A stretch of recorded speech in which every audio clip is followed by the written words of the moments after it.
안녕하세요. 오늘 저희는 구약 성경 시편의 두 번째 묶음이죠. 42편부터 72편까지를 좀 깊이 들여다보려고 합니다. 네, 이 시편들이 어떤 배경에서 또 누가 썼는지, 그리고 그 안에 담긴 메시지가 뭔지, 정말 흥미로운 여정이 될 것 같은데요. 한번 파헤쳐보죠. 네, 좋습니다. 시작하기 전에요. 시편 전체가 총 5권으로 나뉘어 있다는 걸 먼저 기억하시면 좀 도움이 될 것 같아요. 각 권이 이스라엘 역사의 다른 시기들을 반영하는데 오늘 저희가 볼 이 2권은요.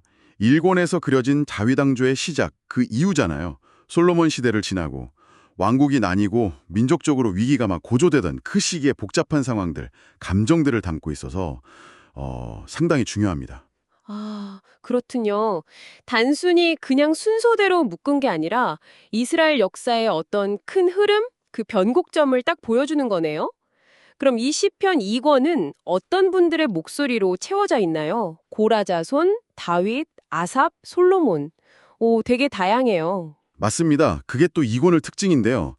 42편부터 49편까지는 주로 고라 자손의 시들이고요. 51편부터 71편, 이쪽은 다윗의 이름이 붙은 시들이 많죠. 중간에 아삽의 시 50편이 딱 하나 있고 마지막 72편은 솔로몬의 시로 알려져 있습니다. 네네. 이런 다양한 저자들의 목소리가 시편 2권의 깊이를 더해주는 것 같아요. 고라 자손. 이 이름이 조금은 낯설게 들릴 수도 있을 것 같아요. 어떤 사람들이었죠, 이분들은? 네, 이분들은 레위 지파 사람들이고요. 성전에서 아주 중요한 역할들을 맡았습니다. 음악을 연주하거나 노래하거나 아니면 성전 문을 지키거나요. 근데 여기서 좀 흥미로운 지점이 뭐냐면요. 이분들의 조상, 고라라고 하는 인물이 있었는데 과거의 모세와 아론의 지도력에 좀 반기를 들었다가 하나님의 심판을 받은 그런 역사가 있거든요. 그러한 배경이 있었군요. 네. 그런데도 불구하고 그 후손들은 대대로 하나님을 섬기는 직무를 아주 충실하게 수행했고 또 이렇게 아름다운 시편들을 남긴 거죠. 와, 그건 진짜 좀 인상적인데요. 조상의 어떤 실패, 그런 어두운 과거가 있었는데 그걸 딛고 일어나서 오히려 성전 예배의 중심 역할을 했다는 거잖아요. 이건 뭐랄까 그냥 역사적 사실 이상으로 과거가 발목을 접는 건 아니다. 이런 희망, 그런 메시지 같아요. 정확히 보셨습니다. 그래서 그런지 고라 자손의 시편들에는 뭔가 좀 특별한 정서가 흐르는 것 같아요. 특히 성전, 그러니까 하나님의 임재를 향한 아주 깊은 그리움, 갈망이 두드러집니다. 예루살렘에서 멀리 떨어져 있을 때 아마 포로기 같은 그런 상황이었겠죠? 아니면 민족 전체가 고난에 처했을 때 그럴 때 개인의 아픔을 넘어서 공동체의 탄식 또 소망을 노래했어요. 42편의 그 유명한 구절 있잖아요. 사슴이 시냇 물을 찾기에 갈급함 같이 내 영혼이 주를 찾기에 갈급하나이다. 네네. 그 구절 정말 유명하죠. 바로 그런 심정을 대변하는 거죠. 그 갈망이 조상의 역사와 연결된다고 생각하면 더 깊이 와닿죠. 그러네요. 그 절절함이 어디서 왔는지 알 것 같아요. 그럼 다윗의 시편들은 어떤가요? 51편부터 72편까지인데 사실 모든 시를 다윗이 직접 썼다고 보긴 좀 어렵다는 연구도 있다면서요. 네, 맞아요. 현대학자들은 그렇게 보죠. 하지만 그럼에도 다윗의 시로 묶이는 건 다윗이라는 인물의 삶, 그 자체가 이 시편들의 아주 중요한 배경이 되고 영감이 되기 때문입니다. 설령 후대의 어떤 시인이 다윗의 경험이나 신학에 기대서 썼다고 하더라도요. 그 시들 안에는 다윗이 겪었던 정말 극적인 사건들, 예를 들면 밧세바와의 그 일 이후의 처절한 회개, 이게 51편이죠. 네, 51편. 그리고 사울 왕에게 쫓겨다닐 때의 그 도망자의 서러움, 아들 압살롬의 반역 때문에 겪었던 그 고통, 이런 것들 속에서 하나님을 붙들었던 그의 신앙적인 고뇌가 아주 깊이 배어 있어요. 망으로서의 모습만이 아니라 정말 한 인간으로서의 약한 모습 또 진솔한 신앙 고백이 담겨 있다는 거군요. 그렇죠. 그리고 마스길이라는 표제가 붙은 시편들도 있잖아요. 네, 봤어요.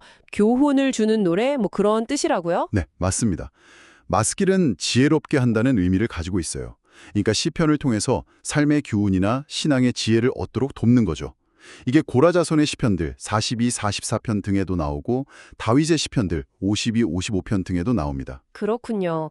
단순히 감정만 표현한 게 아니라 뭔가 가르침을 주려는 의도도 있었네요. 네, 자, 그럼 고라자손의 시편들 42에서 49편 내용을 조금만 더 구체적으로 볼까요?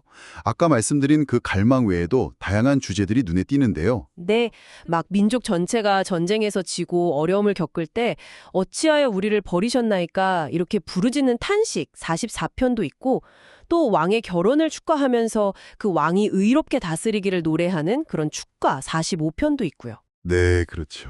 또 하나님을 정말 견고한 피난처, 우리의 힘이라고 고백하는 아주 장엄한 신뢰의 노래 46편도 있고요. 온 세상을 다스리시는 하나님을 향해서 막 환호하고 찬양하는 시 47편도 있습니다. 그리고 하나님의 도성 시온, 그러니까 예루살렘이죠. 그 아름다움과 안전함을 노래하는 시 48편도 있고요. 이 시편들이 마치 그 힘든 현실 속에서도 신앙의 깃발을 놓지 않는 모습 같달까요? 아, 정말 그러네요. 그런데 49편은 분위기가 또 좀 달라 보이던데요. 재물을 의지하는 게 얼마나 어리석은가 뭐 이런 지혜시라고요. 맞습니다. 49편은 약간 잠언 같은 느낌이죠. 죽음 앞에서는 뭐 부유함도 다 헛되다는 통찰. 이런 건 사실 시대를 넘어서 누구나 공감할 수 있는 내용이고요. 네, 맞아요. 이렇게 고라자손의 시편들은 개인적이거나 민족적인 위기 상황 속에서 터져나온 갈망, 탄식, 신뢰, 찬양, 그리고 지혜의 목소리들을 다 담고 있는 거죠. 핵심은 어떤 상황에서도 하나님을 바라보는 그 시선을 놓지 않는다는 겁니다. 아, 공동체의 신앙이 정말 절절하게 녹아있는 것 같아요. 근데 이 고라자손 시편들 사이에 딱 하나, 아삽의 시편 50편이 들어있어요. 이건 분위기가 확 다르다고 들었어요. 하나님이 직접 법정에 서서 말씀하시는 것 같다고. 네, 맞아요. 아삽도 레위 지파 출신이고 다윗 시대의 아주 중요한 성전 음악가였는데요. 이 50편은 굉장히 예언자적인 성격이 강합니다. 하나님께서 직접 이스라엘 백성들, 특히 좀 경건하다고 자부하는 사람들을 향해서 말씀하시는 그런 형식이에요. 하나님은 말씀하시죠. 나는 너희의 그 수많은 짐승제사, 그런 형식적인 예배에는 관심 없다. 와, 그럼 제사가 아니라면 하나님이 원하시는 건 뭐였을까요? 바로 감사로 제사를 드리는 것, 그리고 환난 날에 나를 부르는 것. 즉 하나님이 원하시는 건 진실한 마음, 그리고 하나님과의 신뢰 관계라는 겁니다. 하나님은 어차피 온 세상의 주인이시니까 뭐 재물이 필요하신 분이 아니라는 거죠. 아, 그러니까 이 시편은 겉모습뿐인 그런 종교 행위가 아니라 마음 중심에서 나오는 진정한 경배, 그리고 언약에 대한 순종, 이걸 촉구하는 거예요. 당시 종교 지도자들한테는 꽤나 충격적이었을 겁니다. 와, 정말 강렬한데요? 우리가 드리는 예배나 뭐 신앙생활의 진짜 본질이 뭘까 다시 생각해 보게 되네요. 자, 그럼 이제 다윗의 시편들 51편부터 72편으로 넘어가 볼까요? 아까 말씀하신 것처럼 다윗 개인의 삶과 감정이 훨씬 더 깊게 들어가 있을 것 같아요. 특히 51편은 워낙 유명하잖아요. 네, 그렇죠. 51편은 다윗이 밧세바와 그 죄를 짓고 나서 선지자 나단의 책망을 듣고 쓴 시로 알려져 있죠. 하나님이여, 주의 인자를 따라 내게 은혜를 베푸시며 주의 많은 긍휼을 따라 내 죄악을 지워주소서. 이 처절한 회개의 기도는 뭐 죄의 깊은 오염, 그리고 하나님의 정결케 하시는 은혜를 갈망하는 모든 이들에게 큰 울림을 주죠. 단순히 그냥 용서해 주세요 이걸 넘어서 내 속에 정한 마음을 창조하시고 내 안에 정직한 영을 새롭게 하소서. 이렇게 기도하는 부분이 참 인상 깊어요. 뭔가 근본적인 변화를 갈망하는 마음이 느껴져요. 맞습니다. 그리고 다른 다윗 시편들도 그의 파란만장했던 삶의 특정 순간들과 연결되곤 해요. 예를 들어 사울 왕에게 쫓겨서 적국인 블레셋 땅 가드로 피신했을 때의 그 두려움과 하나님께 의탁하는 마음 56편, 또 굴 속에 숨어 지내면서 드렸던 간절한 기도 57편, 또 자기를 죽이려는 암살자들을 피해서 도망하면서 부르짖었던 절교 59편, 이런 것들이 다 그렇죠. 정말 인생의 가장 밑바닥에서 터져나온 기도들입니다. 그런데요, 이런 극한의 고통, 탄식 속에서도 결국에는 하나님을 향한 신뢰와 찬양으로 나아가는 패턴이 보인다는 점이 좀 흥미로워요. 절망으로 그냥 끝나지가 않네요. 바로 그겁니다. 다윗 시편의 위대함은 그 솔직함에 있어요. 자신의 죄, 두려움, 심지어 적들에 대한 분노나 저주의 감정까지도 숨기지 않고 하나님 앞에 다 쏟아놓습니다. 하지만 거기서 멈추는 게 아니라 결국에는 하나님의 신실하심과 구원을 바라보면서 신뢰를 회복하고 찬양으로 나아간다는 거죠. 이 진솔한 씨름의 과정 자체가 후대의 모든 신앙인들에게 깊은 공감과 위로를 주는 어떤 보편적인 호소력을 갖게 되는 겁니다. 그 처절함 끝에 오는 신뢰라서 더 단단하게 느껴지는 것 같기도 하고요. 그럼 시편 2권의 마지막을 장식하는 72편은 어떤가요?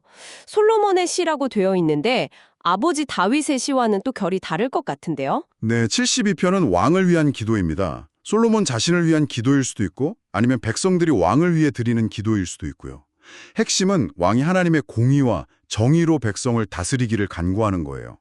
특히 가난하고 궁핍한 사람들, 억눌린 사람들의 보호자가 되어서 그들의 생명을 귀하게 여기는 그런 왕이 되기를 기도하는 거죠. 아, 정말 이상적인 통치자의 모습을 그리고 있네요.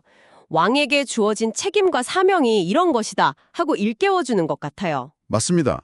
그리고 그의 통치가 온 땅에 평화와 번영을 가져오고 해와 달처럼 영원하기를 기원합니다.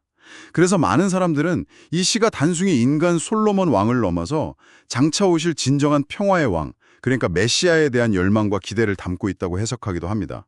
하나님의 완전한 통치가 이루어질 그 왕국을 꿈꾸는 노래라고 볼 수 있죠. 이야, 이렇게 모아놓고 보니까 시편 2권 정말 한 편의 드라마 같아요.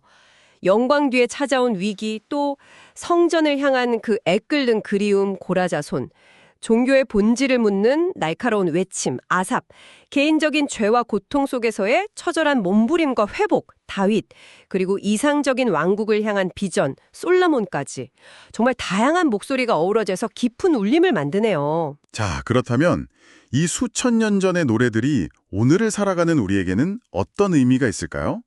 이 시편들이 지금 우리에게 어떻게 말을 걸어올 수 있을까요? 네, 시편 2권은 우리가 삶에서 여러 위기를 만났을 때 어떻게 반응하고 기도할 수 있는지 보여주는 아주 귀한 안내서가 될 수 있습니다.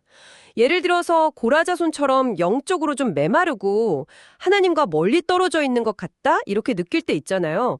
그럴 때 그들의 갈망과 신뢰의 노래는 우리의 기도가 될 수 있어요. 내 영혼아, 네가 어찌하여 낙심하며 어찌하여 내 속에서 불안해하는가? 너는 하나님께 소망을 두라. 시 42.5. 이런 구절들은 정말 직접적인 위로와 격려가 되죠. 아, 맞아요. 그리고 다윗의 시편들은 또 어떻고요? 우리가 실수하고 넘어져서 깊은 죄책감이나 절망에 빠졌을 때 51편 같은 그런 정직한 회개의 기도는 다시 일어설 용기를 주잖아요. 내 바닥을 솔직하게 인정하고 하나님의 자비를 구할 때 회복이 시작된다는 걸 보여주니까요. 아, 정말 숨기고 싶은 감정까지도 하나님께 가져가도 괜찮구나. 이런 위로를 받아요. 그렇죠. 또 아삽의 시편 50편은 우리의 신앙생활을 한번 돌아보게 만들죠. 혹시 나도 모르게 그냥 형식적인 종교활동에만 만족하고 있지는 않은지, 하나님이 정말 원하시는 그 감사의 제사, 그러니까 삶으로 드리는 예배를 놓치고 있는 건 아닌지 점검하게 합니다. 마음 중심의 진정성을 회복하라는 어떤 도전이죠. 이처럼 시편 2구는 다양한 인물들의 목소리를 통해서 신앙의 여러 모습들, 갈망, 탄식, 회개, 신뢰, 감사, 소망 이런 것들을 깊이 경험하게 해주는 것 같아요. 네, 오늘 시편 2권이라는 이 보물창고를 함께 열어보면서 고난 속에서도 피어났던 그 강인한 믿음, 또 진솔한 기도의 힘을 느낄 수 있었습니다. 참 어려운 시대를 살았던 그들의 목소리가 오늘 우리에게도 여전히 살아 숨쉬면서 말을 건네는 것 같아요. 네, 오늘 나눈 이야기들을 마음에 한번 담아보시면서요. 혹시 지금 여러분의 삶에서 신의 모를 찾지 못해 갈급한 사슴처럼 느껴지는 영역은 없는지, 혹은 감사로 제사를 드리는 나만의 방법은 무엇일지 잠시 생각해 보시면 어떨까요? 시편 기자들처럼 완벽하지 않아도 괜찮습니다. 여러분의 가장 솔직한 마음을 하나님께 기도로 또 노래로 표현해 보는 시간을 가져보시길 바랍니다. 어쩌면 그것이 시편 2권이 오늘 우리에게 주는 가장 큰 선물일지도 모르겠습니다. 네, 솔직함과 진정성, 그것이 오늘 우리가 길어올린 또 하나의 귀한 통찰인 것 같습니다. 오늘 이야기는 여기까지입니다. 들어주셔서 감사합니다.